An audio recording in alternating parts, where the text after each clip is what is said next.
Yo tout le monde, c'est Isvagdor. J'espère que vous allez bien parce que moi ça va nickel. Aujourd'hui je vais vous présenter une nouvelle critique de film et pas des moindres parce que c'est l'un des films qui a été le plus attendu de l'année 2024.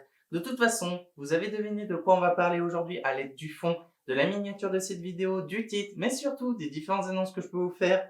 Aujourd'hui, on se retrouve pour parler de Deadpool et le Wolverine. On va faire la bagarre. On va faire la bagarre.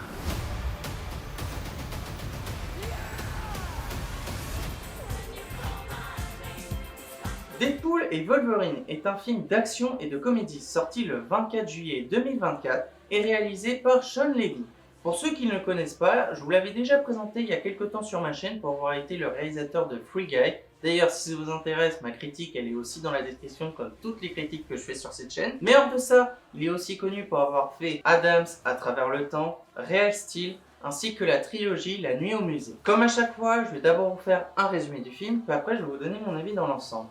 Allez, à tout de suite. 6 ans après les événements du dernier film, Wade Wilson mène une vie tranquille ayant laissé derrière lui son époque de mercenaire et cherche des petits boulots. Jusqu'au jour où il est retrouvé par le TVA, le Tribunal des variations anachroniques, qui est une organisation dont la mission est de surveiller les différentes réalités du multivers et tenter de régler les interférences temporelles. L'agent Paradox lui propose alors l'opportunité de devenir un véritable héros parmi ceux du MCU. Dans son périple, il croisera la route de l'indomptable mutant Wolverine qu'il va tenter de convaincre de l'aider. À travers leur épopée, ils devront tous les deux s'unir dans le but de sauver leur univers respectif. Ce serait mentir de dire que je n'aime pas les films Deadpool, étant donné que ce sont d'excellents films de divertissement et de référence à la pop culture, et évidemment que celui-là était aussi un des films que j'attendais le plus cette année, avec par exemple Les SOS Fantômes, La Menace de Glace, ou encore La Planète des Singes 4, qui sont aussi dans la description si ça vous intéresse. Et maintenant que je suis allé le voir, je suis maintenant capable de vous dire si ce film est bien ou pas, mais surtout s'il est dans la bonne continuité de ses deux grands frères. À ça, je vous répondrai que oui, que c'est un excellent film et voire même qu'il s'agit du meilleur film de la trilogie. Bien sûr, je vais vous expliquer les différents points positifs et négatifs de ce film selon moi, et bien évidemment, nous allons commencer par l'histoire. On perd pas de temps, allez, let's go! Déjà dans son ensemble, je trouve que son histoire est vraiment très bien écrite. Rien qu'en proposant l'une des meilleures scènes, voire même la meilleure scène d'intro de l'univers Marvel, en faisant une très bonne combinaison entre les différents thèmes qui représentent le personnage de Deadpool, à savoir la comédie et la violence.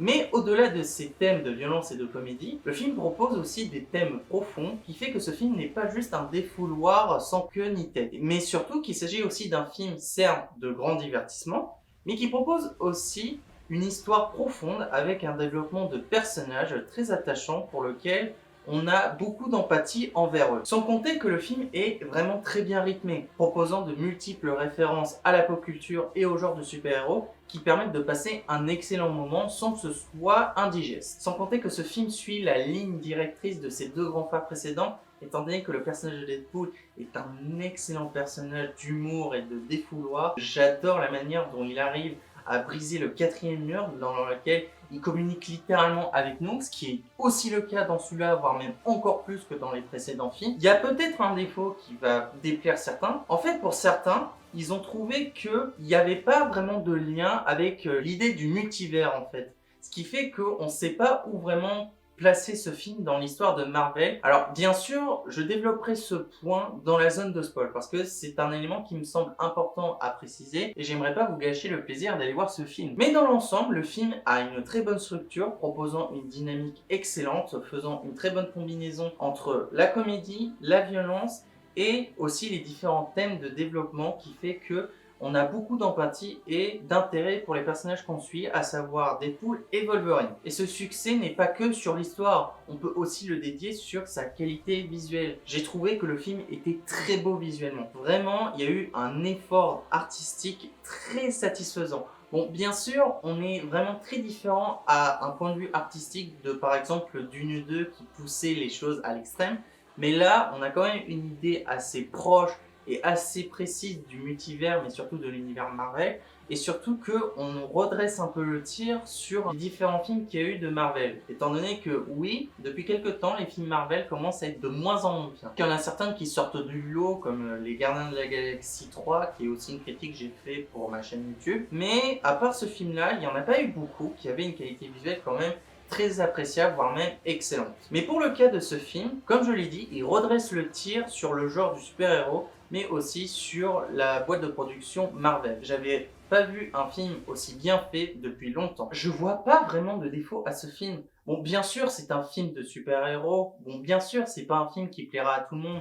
Si vous cherchez genre un film d'auteur et tout, vous pouvez voir d'autres films qui sortent au cinéma. Par exemple, je vous conseille sincèrement d'aller voir Le Comte de Monte Cristo. C'est un excellent film proposant une histoire très touchante avec un style très calligraphique et avec une ambiance très musicalement touchante. Mais en tout cas, pour tous ceux qui aiment les films de super-héros, ce film est fait pour vous. Bien sûr, c'est pas un film parfait, comme je le dis à chaque fois, le film parfait n'existe pas. Mais revoir un film avec une qualité comme ça, sachant que ça fait un moment qu'on n'avait pas vu un film de ce niveau-là, ça fait vraiment très plaisir. La musique de ce film est signée Rob Simonsi. Alors pour ceux qui ne le connaissent pas, il est connu pour avoir été le compositeur de Nerven, Adams à travers le temps, SOS Fantôme l'héritage, 500 jours ensemble, ainsi que The Wall. Pour la musique de ce film, je trouve qu'elle suit exactement la ligne directrice qui a été empruntée par ses deux grands frères. Sincèrement, la musique de ce film est une très grande pépite à l'écoute. C'est vraiment une représentation exacte de ce qu'on attend d'un film Deadpool,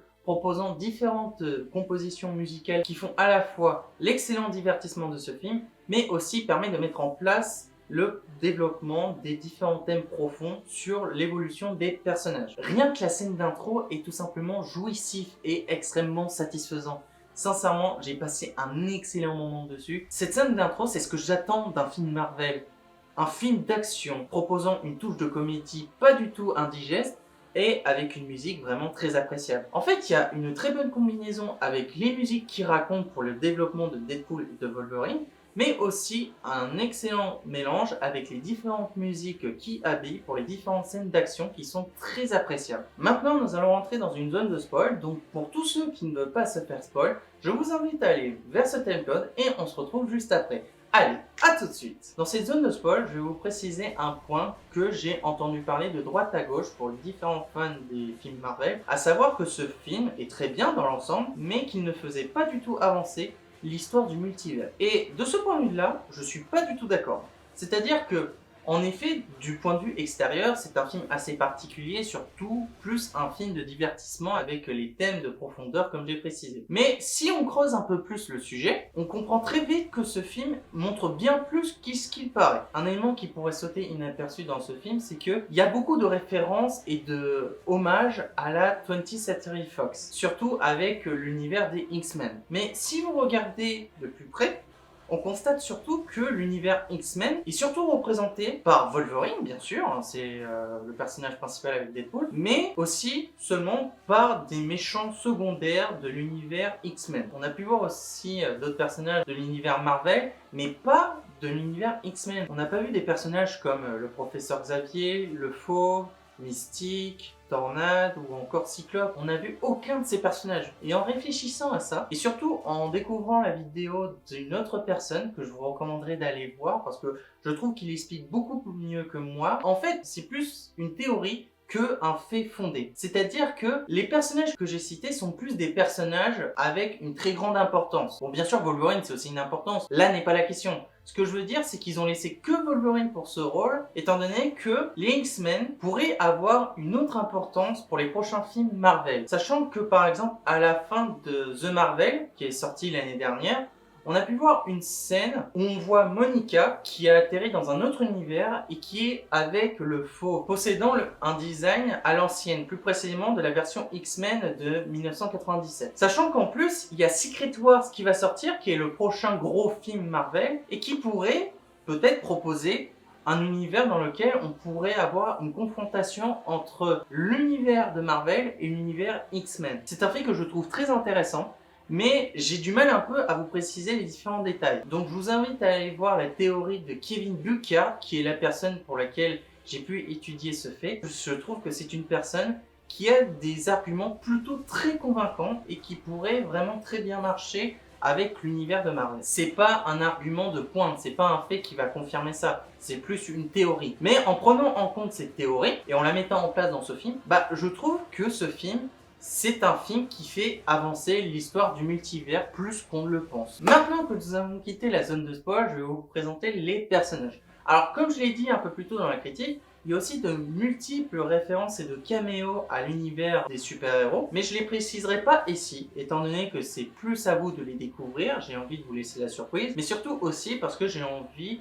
de m'intéresser surtout aux personnages principaux. Déjà, du point de vue de Deadpool, je trouve que c'est un personnage qui est encore plus travaillé que dans les deux versions précédentes, sachant que Deadpool, au-delà que ce soit un personnage à grande gueule, qui lâche une punchline toutes les 5 minutes et qui est très violent et très drôle, ça reste quand même un personnage avec un passé très touchant et qui fait qu'il a traversé de nombreuses épreuves. Et c'est encore le cas de ce film parce qu'il doit faire face à différentes choses qu'il n'arrive pas à faire tout seul, mais surtout à devoir aller de l'avant et de se surpasser pour montrer qu'il mérite d'être considéré comme un super-héros. Ce qui fait que ce personnage, il reste toujours aussi drôle que les autres films, mais je trouve que son développement est aussi bien que les autres films, voire même plus. D'autant plus que je trouve qu'il partage une excellente alchimie avec Wolverine, qui fait qu'il se ressemble plus qu'est-ce qu'il paraît. Sachant que ce sont tous les deux des personnages qui ont eu un passé tragique et très douloureux, et qui fait qu'ils doivent passer à travers différentes épreuves pour lesquelles je trouve qu'ils se soutiennent mutuellement pour aller de l'avant, ce qui fait qu'ils sont à la fois drôles et touchants. Et ça fait plaisir de revoir le personnage de Wolverine après le dernier film, parce qu'il était prévu normalement